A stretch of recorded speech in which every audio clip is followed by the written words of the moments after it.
Hello, everyone, and welcome to the 6.5 on the road here in Albany at the Nanotech Center. I'm Daniel Newman, one of the hosts here at the 6.5, joined by my always esteemed colleague, Mr. Patrick Moorhead. Welcome. Great to be here, and I love on the roads better than anything, but what I like even better than on the roads talking about deep tech, and it doesn't get more deep into tech than nanotech. So it doesn't, and I also love talking about big topics like policy, the technology changed the world. You and I like to say things like semiconductors eat the world, or you can't run software on air. And this was kind of a big week in this semiconductor space with the CHIPS Act passing. And so I felt like the 6.5 had to kind of take the moment and have a conversation. And maybe we are in the perfect place to have that conversation. And it is a great time to introduce our guest here, Dr. Kahari from IBM, who is VP of Hybrid Cloud at IBM Research, to talk about this. Welcome. Thank you. Great to be here with you. It's a real pleasure to have you here with us. As I was kind of setting this thing up, we were like, wow, we were coming to visit. We were here to learn and kind of look at this bigger picture, future of compute full stack thing, full stack that IBM's really building. I think you call it something like the golden stack. That's actually. Yeah. But it happened to fall on the calendar right around the same time that this multi-year saga of the CHIPS Act is coming to a conclusion. I think it's very close, meaning it's really done, except I think there's one more signature left, a fairly important one. But I think we're at that point now, Pat, where we can start talking about this thing. And Dr. Mukesh here has some really great insights. So bringing you to the fold to join us on the 6.5, I think it timed really well. Absolutely. I think the best place to start, because we have a lot of different viewers of the 6.5 at different levels of understanding of semiconductors, but I'm pretty sure I know the answer, but I want to hear it from you. Like, why should we care about chips? Why should we care about semiconductors? And why is this so important? Why are so many people talking about the CHIPS Act? So Pat, as you know, semiconductor is the most foundational technology that the world runs on. We don't talk about it, but it is the technology. It's the technology that that was invented in the US. Semiconductor business started in the US, and that essentially enabled almost exponential growth in the IT industry in particular. And then we all use IT for everything that we do, whether it's our cell phone, making a phone call, or your cars. In fact, cars became such an important topic that you can't buy cars these days because cars don't have chips. Cars use hundreds and sometimes thousands of chips inside those cars. So clearly, everything that we do and everything we use, semiconductor is the foundation. The chips are the foundation that goes inside, whether it's your dishwasher or your toaster oven or your refrigerator. So clearly, chips. The pandemic really made this topic of chips when pandemic created disruption in the supply chain, and then we all realized, chips are so important, and we need to pay attention to this. Clearly, that made it bring to the forefront. Now the countries, nations, US, everybody understand how important semiconductor and chip business is. I love that you said that. I think the way I've explained it, we've talked about in our show, is that semiconductors had a moment throughout the last 2 years and the pandemic where it went from something that only kind of geeks, nerds, researchers, scientists talked about, and then suddenly became like a family dinner discussion. We can't get chips because people started to realize, well, I can't run my software. I can't go on Facebook. You can't use my iPhone. We can't get enough PCs, can't do our Zoom calls. I mean, it was really something that was like an aha moment. And so as this legislation went through, I think it gained a lot of momentum. We kind of talked about what it was and why, semiconductors are important, but maybe sometimes I would say some companies rise immediately, and these are the companies people think about when they think about chips. And there's other companies, IBM being one, that are doing a lot of things, making a lot of contributions, but maybe don't always come first in mind when it comes to semiconductors. And I think there's an opportunity now for what you're doing, the work you're doing, to rise to the top. I'm going to get to a question here, I swear. With this passage, I guess I'm kind of interested, what do you think IBM's role is with the CHIPS Act? What role do you see the company playing? That's a very important question. We, IBM, are very strong supporter of CHIPS Act. We, as you know, we have a very broad hybrid cloud and AI business, which is a business in the IT industry. We build our own systems. We want to make sure that we get supply of chips for our own business. Our business needs chips. Our Z system needs most advanced chip technology. Access to chip technology is central to IBM's business. That's one part of the reasons that we really care, and we are really proud of the fact that CHIPS Act got passed through 2 steps, one more step to go, which should happen very soon. So we do. I was crossing my fingers with you. We're good. We're good. So we do that, Daniel. Yeah, so we do care, and we are very, very strong supporter of CHIPS Act. In addition to the way IBM plays a role is that IBM over a period of time evolved our business model on how we get chips for our own business. Right? We used to be a manufacturer of chips.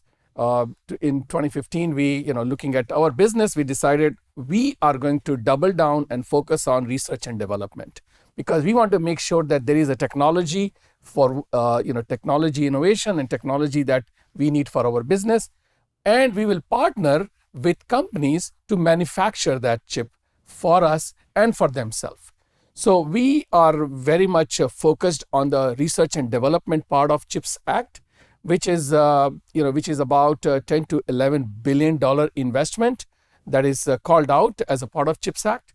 And there is also a proposal to build a national semiconductor technology center, and that's a great proposal. Essentially, it enables a democratization of access to research and development in the world of semiconductor technology. So this will, in our view, enable big companies, small companies, startups, universities to participate in this chip R&D ecosystem. So we are very excited about it. As more companies and more universities participate, it will definitely benefit all of us collectively who consume these chips for our business. Yeah, I think we've learned over the years that one company can't do it all. And really a collaboration of large companies, small companies, startups is really the way to go. That's really how innovation flourishes and we get to that next step. So a lot of these conversations we're having, some of them tend to be global, right? Because they're connected between countries, but there's also regional specific or even country specific conversations that are having. How are you looking at the difference between these two? Yeah, that's another great question. The semiconductor industry is a global industry, right? So we need to acknowledge that. There are companies all over the world who are contributing into this broad ecosystem. Now that said, because semiconductor was not that cool lately, we started to forget. I always thought it was cool. So we started to lose our leadership in semiconductor for the US and the Western world. And the supply chain and the manufacturing of especially leading edge chip became very imbalanced when it comes to the global supply of or manufacturing of this leading edge technology. So I think to us, the CHIPS Act, what it does, it enables it kind of a shot in the arm where it enables to reverse or try to reverse that trend, so that the US and the like-minded countries can participate at the equal playing field.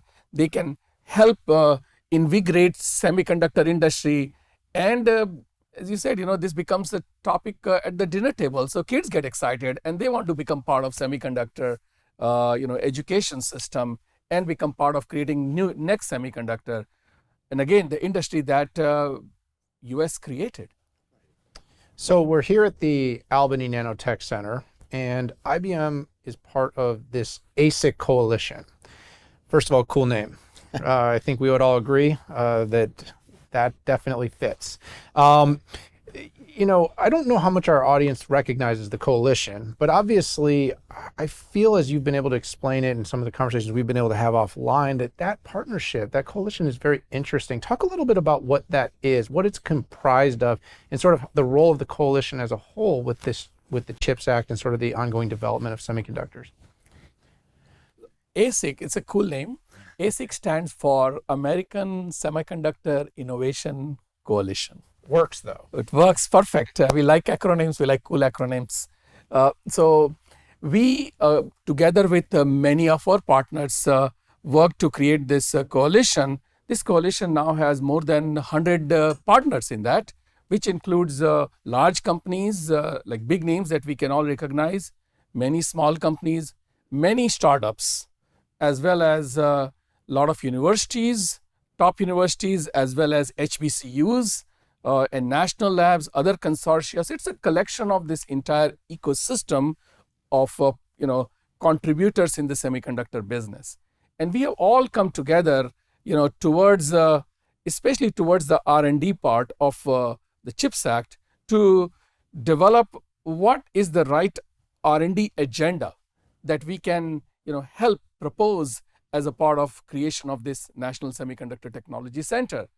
What is the right thing to do to help democratize access to this very difficult leading edge technology? Today, barrier to entry in semiconductor is very high, and that's why you don't see a lot of VCs investing in semiconductor. That's why the number of startups are not as many in semiconductor. So the idea is that how we can put our brains together and roll up our sleeves and get going on what's the right technical agenda. How can we help reinvigorate this ecosystem of semiconductor innovation towards the goal of, again, addressing the supply chain issue, bringing in more and more manufacturing back to the US as well as like-minded countries, and also creating a workforce that you need to support all of the things that we are talking about. So that's the idea here. And the fact that the CHIPS Act is passed, we have created several work groups around technical agenda, work group around workforce development, startups, how do we treat IP. We are all working together so that when the government is ready, we can have a proposal which is based on the collection of a section of this industry. So that's the whole thing about CHIP ASIC coalition. Yeah, so I want to double click on the last thing that you talked about, which was getting, I don't know if I call this advice for lawmakers as we go into this to get the best advantage out of the chips, kind of things to keep in mind. I mean, we've seen what Albany in partnership with the state of New York has been able to crank out. I wish we could teleport our audience out here because it is incredible seeing the buildings, but I think more importantly, seeing the innovations that have come out of this. In another conversation, we talked about 2 nanometer, nanosheet, nanotubes. I mean, just incredible things that have come out of here for decades. So what advice do you have for lawmakers from here on forward? Thanks that you brought up Albany Nanotech. Albany Nanotech is a very, it's a very unique and I'll say the only such public-private partnership that exists with more than $15 billion of investment on this site to build this incredible facility where various members between companies and universities, they come together.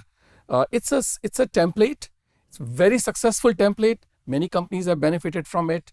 So, we can leverage. One thing we can suggest is learn, this is a model that has been working for last 20 years. This model can be used as a template to scale at the national level because we understand the CHIPS Act is a national act and this could be a model that can be scaled beyond where we are. Second thing I will say is that we don't have any time to waste in the chip race, basically, right?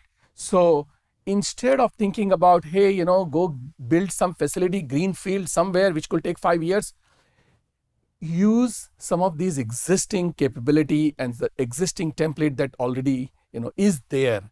Help them grow, help them scale, so that the goal should be that as soon as, the department is ready, the implementation and execution can start in 6 months. And the ASIC coalition is ready, considering the infrastructure and the talent that ASIC coalition has. The implementation of the vision of NHTC can be done within 6 months from where we are right now. So leverage the existing facilities and reinforce those facilities so that it can grow and serve the bigger purpose that the CHIPS Act is calling for. I love that he mentioned that about the time horizon. I think in Time to market is a lot. Conversations you and I have, we inform the press often, whether it's on broadcast or and that's been the question, Mukesh, has been, how long is this going to take to be material? Like those automobiles that were sitting in fields that couldn't be completed, this act is not going to single-handedly change that scorecard. It's all about really planning out for the future. It's getting more resilient, building more strategic public-private partnerships, and also, of course, maintaining those very important global partnerships that we have. This isn't a U.S. versus type of thing. This is a U.S. and the world type of opportunity, but it's a moment for us. Yeah, and can I pile on there Absolutely, too? I mean, absolutely. and these are my words. A lot of people think about tax money coming in and it's going to go to waste. And what I've seen, I think this is a good example of it, and I think you're being very pragmatic, that if you have a system that works, that is a money maker and a job maker, not a money spend with really nothing long standing at the end, this is very different. And there is a model that does work, and it seems to me that it would make sense for us to double down and invest as a country. Thank you. That's exactly the way we see, and that's what we would like to advise, that leverage this capability, leverage this public-private partnership, help grow, and help meet the cause that we're all trying to do right now. Mukesh, it's been a lot of fun having you here. I think it's always great when serendipitous moments happen and we show up at the time when something like this is taking place. And then, of course, that you were so generous with your time to sit down with us. Hopefully everyone out there was able to digest all of this, because if you're watching news and media, there's a lot here, and this is complicated. Like I said, we went from people really not even ever thinking about chips to it being at the dinner table to it becoming one of the most important pieces of legislation for our country. It's great to have you here, Mukesh, to help break it down for us. Pat, love going on the road. No, it's great. I just want to thank all our viewers out there. And if you like the show, please subscribe. And Dan and I are always available for feedback. But with that, Dan and I are going to sign out. Thank you so much, Mukesh. Have a great day.